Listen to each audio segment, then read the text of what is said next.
Millions of Christians celebrate Easter, believing it honors the resurrection of Jesus Christ.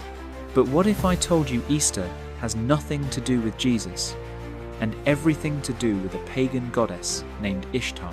The eggs, the rabbits, and the sunrise rituals, none of it came from the Bible. Let's expose the truth.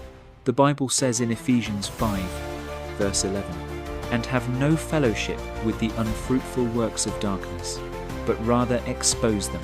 The word Easter isn't in the original scriptures.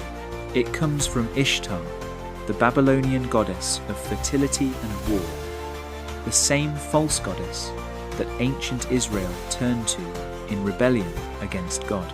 Judges 2, verse 13, "They forsook the Lord and served Baal and the Ashtoreths."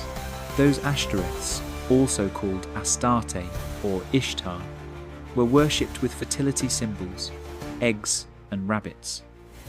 These had nothing to do with Christ's resurrection. When the Roman Church absorbed pagan converts, these customs were renamed Easter to make the transition easier, but the roots never changed. Deuteronomy 12, verses 30 and 31. "Do not inquire after their gods, saying, 'How did these nations serve their gods?' I also will do likewise. You shall not worship the Lord your God in that way." Jesus never told his followers to celebrate his resurrection once a year. Instead, he commanded us to remember his death, not through pagan rituals, but through the breaking of bread and the cup of remembrance. Luke 22, verse 19. "Do this in remembrance of me." The early church obeyed this, focusing on Passover, not Easter. But through time, man replaced obedience with tradition. Mark 7, verse 8. "For laying aside the commandment of God, you hold the tradition of men." God hates mixture. He calls his people to holiness, to be separate from the world's ways.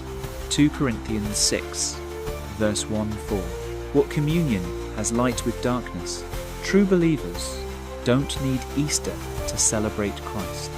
We celebrate him every day by walking in obedience, purity, and truth. John 4, verse 24. "God is spirit, and those who worship him must worship in spirit and truth." So, this year, don't follow the world, follow the word. Stand for truth, not tradition.